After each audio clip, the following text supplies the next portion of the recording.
DJ Moral Stories.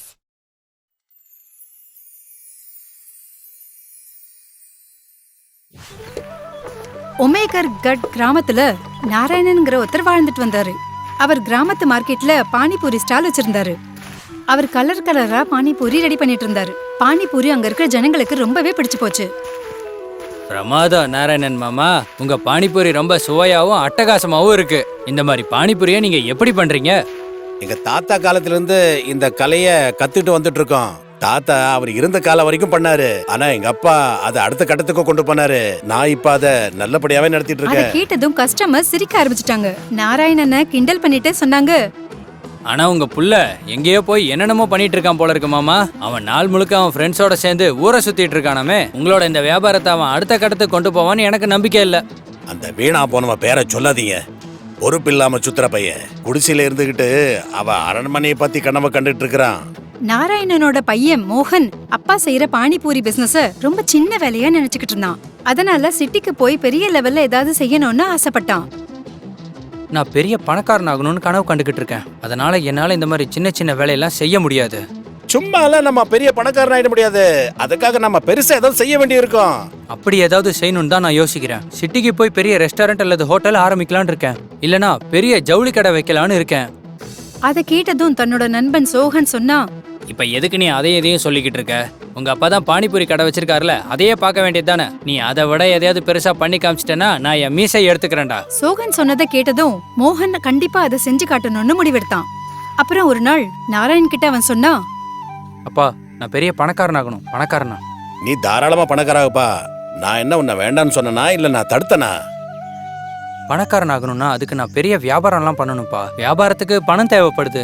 அதனால நீங்க கட்டின வீட்டையும் நிலத்தையும் வச்சு லோன் வாங்கலான்னு இருக்கேன். அதை கேட்டதும் நாராயணனுக்கு மோகனோட முட்டாள்தனமான யோசனையை கேட்டு ரொம்பவே கோவம் வந்துடுச்சு. அவரால கோவத்தை கட்டுப்படுத்தவே முடியல. அதையும் மீறி புத்தி சாதுரியமா மோகனுக்கு விஷயத்த சொல்லி புரிய வச்சாரு. பிரமாதம்பா, நீ ரொம்ப புத்திசாலியா இருக்கியப்பா. பெரிய பணக்காராகுன்ற நினைப்புல அப்பனையே தெருவுக்கு கொண்டு வரலான்னு நினைக்கிறையாப்பா. ஒருவேளை உன்னோட பிசினஸ் சரியா போகலைன்னா? ஏன் நடக்காதுப்பா? நீங்க வேணா பாருங்க, ஏரோப்ளேன் வேகத்துல நான் முன்னேறி காட்டுறேன். இல்ல இல்ல இல்ல இல்ல, நீ முதல்ல உறுதியா எனக்கு ஒரு விஷயத்த சொல்லு. அதுக்கப்புறம் என்ன வேணாலும் பண்ணிக்க. வீட்டையும் நிலத்தையும் வச்சு லோன் வாங்குறதுக்கு பதிலா பேசாம அதை வித்துடலாம். அந்த வார்த்தையை கேட்ட மோகன் கொஞ்ச நேரத்துக்கு ரொம்ப ஆழமா சிந்திக்க ஆரம்பிச்சான். அவன் ஒரு விஷயத்த உறுதியா சொன்னான். அப்ப சரிப்பா, நீங்க நம்புற மாதிரி நான் ஒரு விஷயத்த செஞ்சு காட்டுறேன். நான் என்ன செஞ்சு காட்டணும்னு சொல்லுங்கப்பா. பெருசாலாம் ஒன்றும் செய்ய வேண்டாம்ப்பா. ஒரு 6 மாசம் நம்ம பானிபூரி கடையை நீ நடத்தி காட்டு. அப்புறமா பார்க்கலாம். நீ அதை சரியான முறையில செஞ்சு காட்டிட்டீன்னா அதுக்கப்புறம் பாரு, நீ பெரிய பணக்கார ஆகிறத யாராலையும் தடுக்க முடியாது. எனக்கு சம்மதம்ப்பா. அன்னில இருந்து நாராயணன் வீட்ல படுத்து ரெஸ்ட் எடுத்துட்டு இருந்தாரு. மோகன் கிராமத்து மார்க்கெட்ல பானிபூரி ஸ்டால் வச்சிட்டு இருந்தான். ஆரம்பத்துல அவனுக்கு அந்த வேலையில ஈடுபாடே இல்ல. ஆனா அதுக்கப்புறம் கொஞ்சம் கொஞ்சமா கஸ்டமர்ஸ் பாராட்ட ஆரம்பிச்ச பிறகு அவன் அந்த வேலையை ரொம்ப ஈடுபாட்டோட செய்ய ஆரம்பிச்சான். அடா மோகன், நீ உங்க அப்பாவை விட ரொம்ப சுவையான பானிபூரி செஞ்சு கொடுத்துருக்க. அட இருக்கட்டும் விடுங்க, இதுக்கெல்லாமா சும்மா பாராட்டுவாங்க? ஒருவேளை நீங்க என்ன பாராட்டுறதுக்காக எங்க அப்பா கிட்ட போய் லஞ்சம் வாங்கிட்டு வரீங்களா என்ன?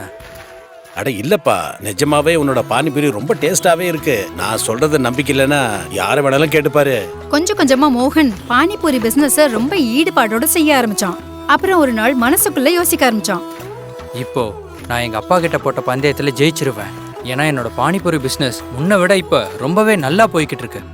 அப்படி யோசனை பண்ணிக்கிட்டே மோகன் தன்னோட பானிபூரி பிசினஸ ரொம்ப ஈடுபாட்டோட செய்ய ஆரம்பிச்சான். இந்த பானிபூரி ஜனங்க எல்லாருக்கும் ரொம்பவே பிடிச்சு போச்சு. அதுல அவனுக்கு நல்ல வருமானமும் கிடைச்சது. அதனால அவன் ரொம்ப சந்தோஷமும் பட்டான்.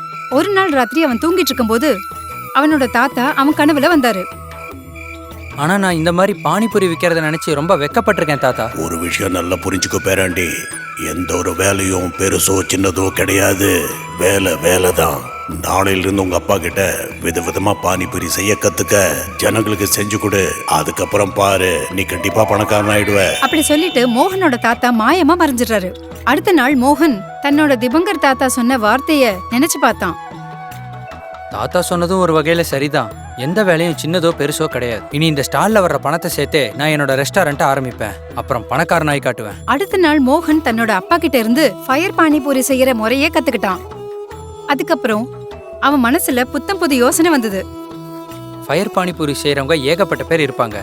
ஆனா ஃபயர் பானிபூரி பீஸா உருவாக்குறவங்க இந்த கிராமத்துல நான் ஒருத்தனா தான் இருப்பேன். அதனால நாளையில இருந்து நான் பானிபூரி பீஸா விற்க போறேன். அப்புறம் என்னாச்சுன்னா அடுத்த நாளே தன்னோட ஸ்டால மோகன் டெக்கரேட் பண்ணிட்டு ஃபயர் பானிபூரி பீஸா விற்க ஆரம்பிச்சிட்டான். அவன் தன்னோட ஸ்டால் கிட்ட ஒரு போர்டையும் வச்சுட்டான். மோகன்லாலோட ஸ்பெஷல் ஃபயர் பானிபூரி அப்புறம் பீஸா, தாத்தாவோட 100 வருஷத்து பழமையான ரெசிபி. வாங்க வாங்க, மோகன்லாலோட ஃபயர் பானிபூரி பீஸாவை சாப்பிடுங்க, அப்புறம் பரிசை வெல்லுங்க, சந்தோஷமா வீட்டுக்கு போங்க. அடேங்கப்பா, ஃபயர் பானிபூரி பீஸாவா? இதுல பரிசு வேறயா? ஆமாமா, இதுல பரிசும் கிடைக்கும். ஒரு டசன் ஃபயர் பானிபூரி பீஸாவை சாப்பிட்டீங்கன்னா உங்களுக்கு 500 ரூபாய் பரிசா கிடைக்கும். மோகனோட ஃபயர் பானிபூரி பீஸா ரொம்ப பிரபலமாச்சு. ஜனங்க அவனோட ஃபயர் பானிபூரி பீஸா சாப்பிடறதுக்காக அவனோட ஸ்டாலை சுத்தி நின்னுக்கிட்டு இருந்தாங்க. அடேங்கப்பா, உன்னோட ஃபயர் பானிபூரி பீஸா அற்புதமா இருந்துச்சு. நீ சொன்ன மாதிரி 12 சாப்பிட்டுட்டேன். இப்ப பரிசை கொடு.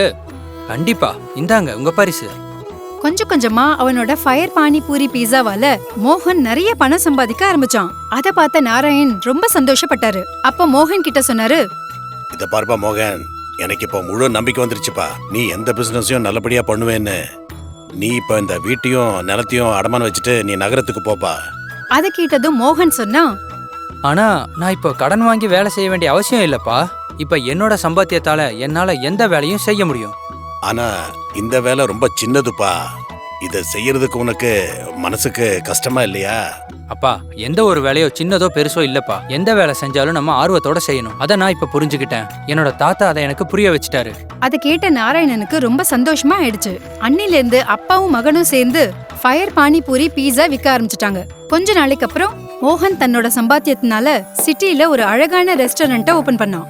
அவனோட பெரிய ரெஸ்டாரண்ட்டை பார்த்ததும் அவனோட நண்பர்கள் ஆச்சரியத்துல மெய்மறந்து போயிட்டாங்க. அப்ப மோகன் சோகனை பார்த்து சொன்னா, என்னப்பா சோகன், நீ பெட்டு கட்டின மாதிரி உன் மீசை எடுத்துருவல்ல? நீ தானே சொன்ன வாழ்நாள் முழுக்க எங்க அப்பா மாதிரி நான் ஸ்டால்லே இருந்துருவேன்னு. இப்ப பாரு, நான் எவ்வளவு பெரிய ரெஸ்டாரண்ட் ஆரம்பிச்சிருக்கேன்னு. அத கேட்டதும் சோகன் வெக்கத்தால தலை குனிஞ்சு நின்னான். அப்புறம் மோகன் கிட்ட மன்னிப்பும் கேட்டான். தயவு செஞ்சு என்ன மன்னிச்சிரு நண்பா.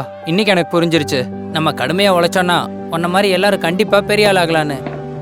அத கேட்டதும் மோகன் ரொம்பவே சந்தோஷப்பட்டான். அதுக்கப்புறம் மோகனுக்கு வெற்றிக்கான ரகசியமும் புரிஞ்சிடுச்சு.